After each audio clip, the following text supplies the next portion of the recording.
रामायण काल्पनिक है। एक सवाल जो लोग कहते हैं ना, भाई जब रामायण काल्पनिक है तो तुम्हारे पेट में दर्द क्यों होता है। हम ये कहते हैं कि तुम्हारी रामायण काल्पनिक है, तुमने कल्पना में भी हमारे बाप शंभुक को मारा, कल्पना में भी तुम हमारे विरोध में ही कल्पना कर रहे हो।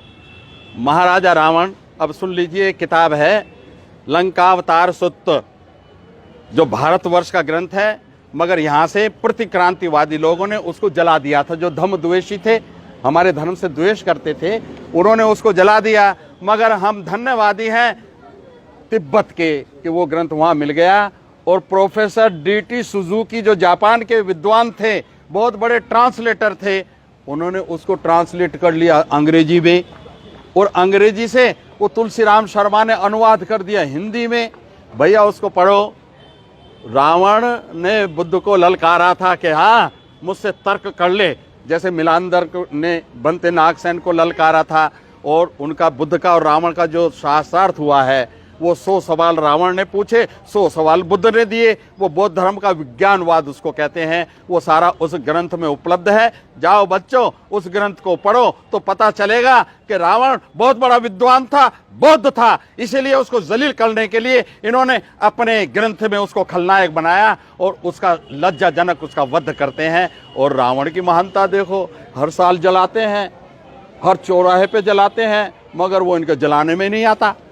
उसकी महानता देखो, वो हर साल जलाते हैं, हर चौक पर जलाते हैं, मगर वो उनके काबू नहीं आ रहा। और जो रावण का संबंध छत्तीसगढ़ की गौड़ जाति से भी है।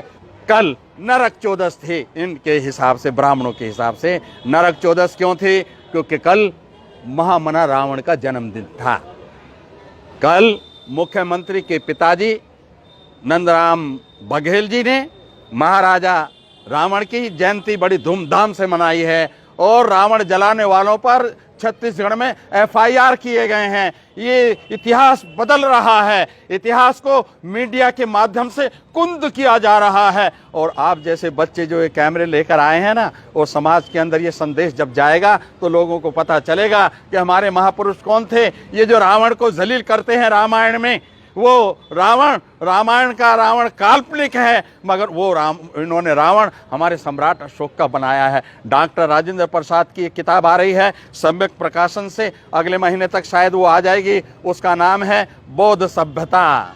उसमें क्या बताया उन्होंने कि वो अशोक वाटिका क्या है। अशोक वाटिका वो है जो सम्राट अशोक ने अपनी राजधानी में एक अशोकाराम बनाया था, बहुत बड़ा बुद्ध विहार बनाया था। और उसी में तृतीय संगीति हुई थी, बौद्ध संगीति, जो बुद्धिस्ट कॉन्फ्रेंस होती है, वो उसका आयोजन हुआ था। और वो कहते हैं इतना संपन्न नगरी थी राजगृह, उसी को उन्होंने सोने की लंका कह दिया। अरे तुमने सोने की लंका में आग लगा दी, बड़ा आश्चर्य की बात है। आज आप सोना तो छोड़ो, आप ये जो 1 रुपए का सिक्का है, इसमें आग नहीं लगा सकते। उनके पास झूठ का अंबार, और उनके पास बहुत बड़ी कला है। वो झूठ को ऐसा स्थापित करते हैं, वो सत्य से भी ज्यादा सच्ची लगने लगती है। वो लिंग को पुजवा दें, वो गोबर को पुजवा दें, वो आदमी के सिर पे जानवर का सिर रखकर पुजवा दें, ये कला उन्हीं के पास है। हमारे बच्चों को सावधान होकर के अपनी विरासत को स्थापित करने के काम में लगना चाहिए।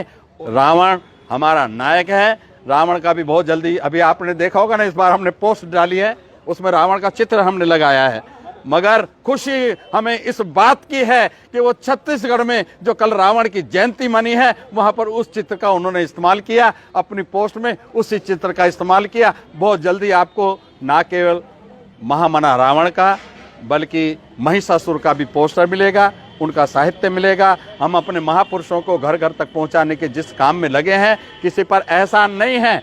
और ये मैं कोई बहुत बड़ा काम भी नहीं कर रहा हूं, वो हर एक व्यक्ति चाहे तो कर सकता है। मगर मुझे एक संतोष है कि मैं बाबा साहेब डॉक्टर अम्बेडकर का कर्ज तो नहीं उतार सकता, वो उतर भी नहीं सकता, मगर उनके प्रति मैं ईमानदार रहूं, ये मेरी सबसे बड़ी दौलत है। बहुजन समाज से जुड़ी हर खबर को देखने के लिए बहुजन टीवी को लाइक कीजिए, सब्सक्राइब कीजिए और शेयर कीजिए।